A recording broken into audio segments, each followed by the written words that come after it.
battlefield, the battle that decided the fate of Ukraine. Before we get into the battle itself, let's take a look at the Russian plan. Using dozens of helicopters based in Belarus, hundreds of crack paratroopers will be flown to the airfield to seize it and its runway. Once secure, the runway will be used to land transport planes carrying around 1,000 more soldiers from Russia itself in an operation known as an airlift. A third wave of reinforcements will then arrive overland from Belarus. This combined force will advance into the capital, kill or capture the Ukrainian government, and from there, take over the country. At least, that's the plan. This is the blow-by-blow account of the battle that saved Ukraine from immediate collapse and the tactics that ensured Ukrainian victory. This is the battle for Hostomel Airfield, and this is Battleboard. We're now looking at a close-up map of Ukraine.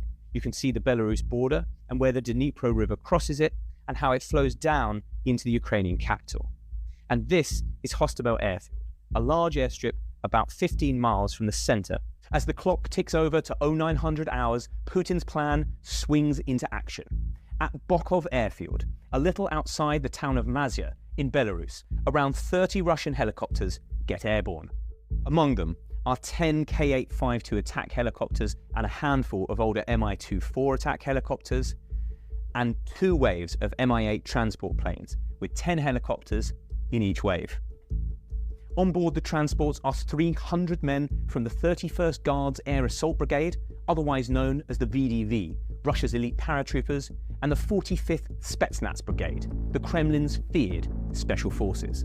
The helicopter pilots quickly navigate from Mazia to the Dnipro River and then begin to follow it south towards the Ukraine border.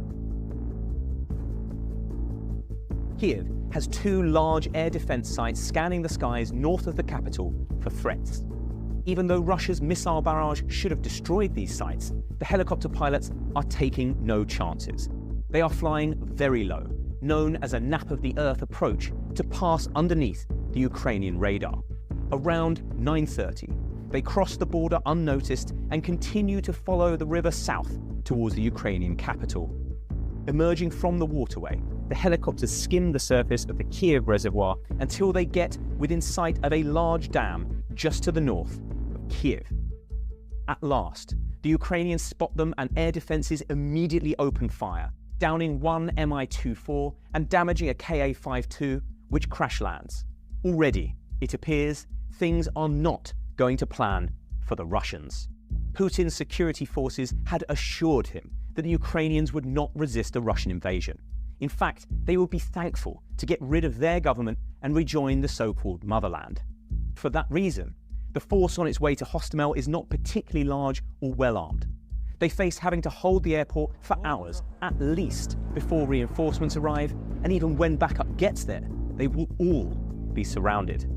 This operation was always going to be risky, but if the Ukrainians are resisting, then the odds are heavily stacked against Russia. Perhaps this occurs to some of the men on the helicopters, but they press on regardless and make a sharp westward turn away from the Ukrainian capital and towards Hostomel Airfield. At 10:30 hours, they arrive. This is Hostomel Airfield, otherwise known as Antonov Airport because the Antonov Company, a Ukrainian plane maker, has one of its 2 main bases there. It compromises 2 large hangars where the company stores some of their fleet, including the Maria, one of the largest aircraft that ever flew. There is a radar array at the north end of the airfield, a collection of military buildings in the southeast, including a barracks, and beyond that, some residential buildings and the city itself.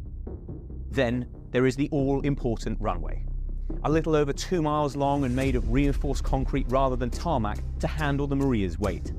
The perfect spot, in other words, to land a bunch of heavy military equipment. As the Russian helicopters arrive from the east, they find the Ukrainians waiting for them. Around 200 soldiers have been on alert since 6 a.m. when 2 rockets slammed into the airfield aiming for their barracks and administrative buildings. Both missed. Around 20 men are guarding the radar, while the rest are spread out near the hangars. These men are equipped with a Zu-232 anti-aircraft gun, while these men are armed with only rifles and Igla anti-air rocket launchers. As a precaution, they have parked vehicles all across the runway, meaning no aircraft can land until they are moved. These men are mostly from the 4th Rapid Reaction Brigade. The unit is NATO trained, but the troops at the airport at this moment are far from elite. That's because Ukraine thought Russia's initial attack would take place in the Donbass, hundreds of miles to the east, and it has moved all of its best men there. Those remaining at the airfield are largely conscripts and administrative officers who never expected to see frontline combat, though they don't know it yet. For the next 2 hours, they will be all that stands between a free and sovereign Ukraine and one under Russia's boot. At 1100 hours, the real battle begins. Russia's helicopters split into 2 groups. The attack helicopters go to the northern end of the runway to take out the anti-aircraft gun, while the transports head south to try and land their men near the barracks. The K-852s and Mi-24s open fire with their autocannons and unguided rockets, and the Ukrainians shoot back with everything at their disposal.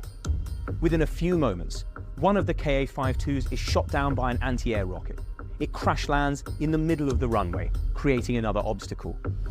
In the ensuing battle, another 2 Ka-52s are lost, one of which crashes and explodes, and another of which crash lands intact in a field just to the north of the airstrip. An Mi-24 is blown up south of the runway, while an Mi-8 is damaged and forced to land on the airstrip, where it is later blown up. Heavy damage is caused to the airport as missiles go flying. The Maria, which was in its hangar at the time, is set on fire and burns. Fuel tanks dotted around the airstrip are also set ablaze, and the burning of crashed helicopters fills the sky with black smoke, making it even harder for Russia to land. But eventually, the Ukrainian resistance can hold out no longer. The troops are out of ammunition, and the order is given to fall back towards the barracks. With the skies now clear of rockets, the Russians begin landing troops to the west and northeast of the airfield, who quickly move out and begin to seize their targets. The soldiers guarding the radar at the northern end of the airfield are overwhelmed and surrender, becoming the first Ukrainians to be captured by Russia. As the Russians move towards the southeast corner of the airfield, a gun battle breaks out with the remaining defenders near one of the hangars. However, the Ukrainians are badly outmatched and are soon forced to withdraw into the nearby residential buildings. The Russians raise their flag over the airport barracks, and at 1300 hours, around 2 hours after the battle began, Hostomel airfield is under their control. For the second phase of Russia's plan, we need to take a look at this map,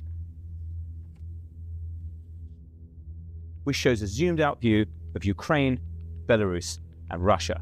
At Pskov airfield, 500 miles to the north of Hostomel, 18 IL-76 transport planes get airborne, carrying an estimated 1,000 troops. It is thought these men come from the 76th Guards Air Assault Division, which is based in Pskov and is considered one of the most combat-ready units in the Russian military. Flight time from Pskov to Hostomel is about 2 hours, but the planes will never make it. Instead, about 2/3 of the way through their journey, they are forced to abandon their mission and land at an unknown location somewhere in Belarus. And that's because the Ukrainians managed to get their own reinforcements to the airfield first. This is a close-in view of the Ukrainian capital Kiev and 2 nearby cities, Zhytomyr and Bielitserka, where Ukrainian reinforcements are positioned. Almost as soon as the battle at Hostomel started, the Ukrainians realized Russia's main invasion wasn't coming from the east, and that stopping the airlift was vital to their survival. What they needed was time to get extra men to the airport and retake it. And this is exactly what the brave 200 defenders have brought them. If those men had retreated, Ukraine may well have fallen. Instead, they held out for 2 crucial hours. In that time, Ukraine managed to move 3 brigades to the airport. The 72nd Mechanized, part of which was in Kiev and part of which was stationed in Bielitserka, around 50 miles to the south, along with the 80th Air Assault and 95th Air Assault, which were located in Zhytomyr, around 70 miles to the west. Bit by bit, these forces arrived at Hostomel. For the airborne, their journey was relatively simple.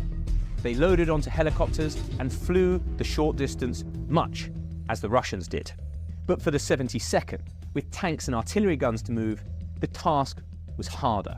Luckily, Ukrainian civilians helped out, bringing commercial trucks and trailers to take the heavy armor north in a mission that the commander dubbed the March of Life. Let's take another look at this close-up map of Hostomel Airfield. As the big guns start arriving at the airfield, they open fire on the runway, cratering it so that Russian aircraft cannot land. This is what forces them to call off the airlift. The paratroopers, already at the airfield, are now stranded.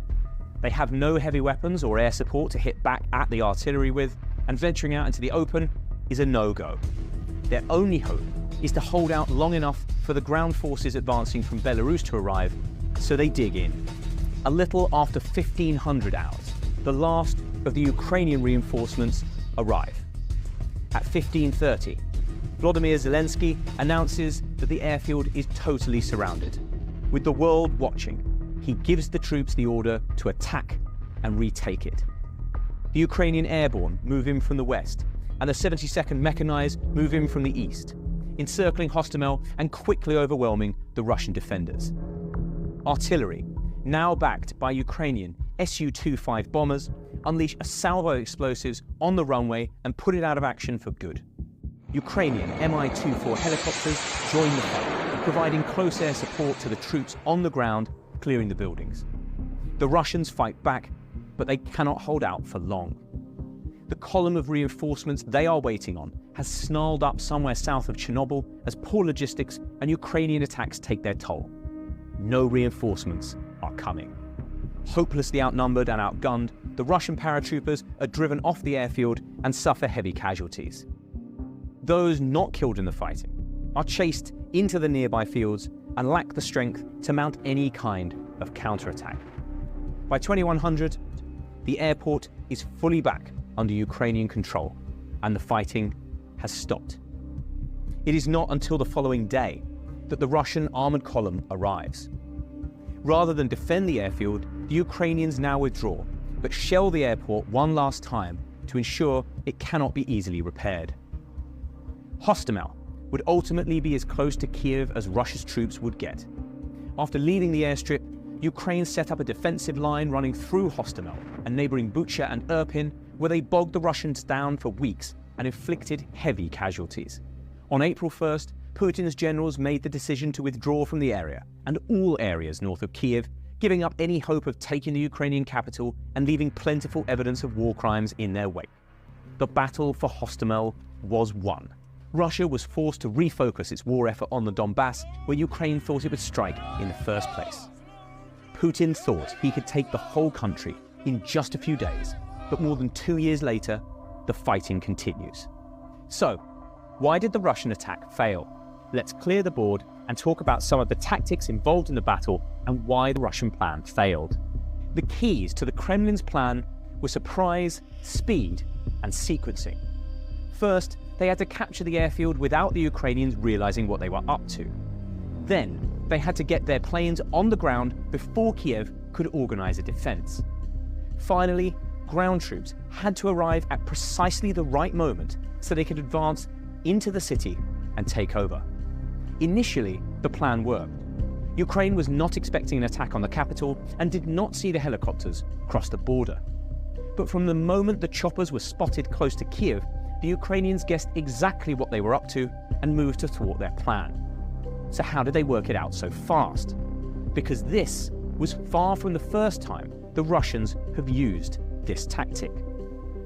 Czechoslovakia was the first to fall victim to it back in 1968, when the Soviet Union invaded its own ally to put down a rebellion known as the Prague Spring. Months of protests had prompted liberal political reforms in the country which the Soviets could not abide. Overnight on August the 20th, they invaded, along with allies Poland, Bulgaria, and Hungary. The battle plan mirrored the Ukraine invasion almost exactly. As hundreds of thousands of troops and tanks rolled across the border and into Czechoslovakia, crack paratroopers were flown to Prague's main airport, which they quickly seized. Once the airport was taken, more troops were flown in using the runway and spread out through the capital to capture key sites like military headquarters, radio stations, and government buildings. Before they knew what was happening, the country's leaders were loaded onto planes and flown to Russia with their posts taken over by Kremlin loyalists. Ground troops then occupied the country for the next several months until all resistance had been crushed. The plan came off almost without a hitch and was repeated again during the 1979 Soviet invasion of Afghanistan. Following the assassination of pro-Soviet leadership and reforms by those who took over, the USSR again invaded. Russia's airborne forces captured Kabul airport, used it to land reinforcements, took the Afghan leadership back to Russia, and then sent its army to occupy the country. That occupation ended badly, but it seems a young Vladimir Putin, then just starting out as a KGB agent, observed and remembered the invasion plan, because he would later use it himself. In 2014, during Russia's first invasion of Ukraine, Putin wheeled out the tactic to seize control of Crimea, this time targeting the main airport in Sevastopol for the airlift. Crimea was occupied almost without a shot being fired, and then later annexed in a sham referendum.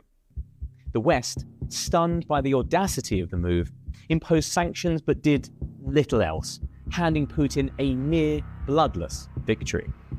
Ordinary Russians loved him for it, and his popularity soared, almost certainly inspiring him to try the same plan again a decade later, but on a countrywide scale. This meant the Ukrainians were almost certainly aware of the tactic from their own history, but even if they weren't, then their generals would have known about it from their training at Soviet military academies. Valery Zaluzhny, Ukraine's top general on the day the all-out war began, was schooled on Soviet doctrine and has gone on record saying he read every book that Valery Gerasimov, his opposite number in Moscow, ever wrote. All of which is to say, Zaluzhny and Ukraine's other generals know how the Russians think because they were trained to think the same way. So when news spread during the chaos of the first day of the invasion that helicopters had been spotted heading for Hostomel, they would have known instantly what their enemies were up to. That meant the Russians lost the element of surprise. It was then down to the discipline and bravery of Ukraine's soldiers to do the rest. The 200 men who held the airport for 2 crucial hours were responsible for robbing the Russians of speed. Had these men fled without a fight, the Russian airlift would have been completed before the Ukrainian support brigades from Bilaserivka and Zhytomyr arrived, and a combination of poor Russian logistics and Ukrainian resistance north of Hostomel wrecked the sequencing. By the time the overland column of reinforcements arrived from Belarus and seized the airfield, the Ukrainians had cratered the runway and rendered it useless. And Kiev, now aware of Russia's plan to storm the capital, was able to organize a defensive perimeter around the city that Putin's troops never managed to break. And that is why Putin's plan for victory in 3 days failed, and why Ukraine was able to maintain control of the country. Hey everyone, thanks for watching the first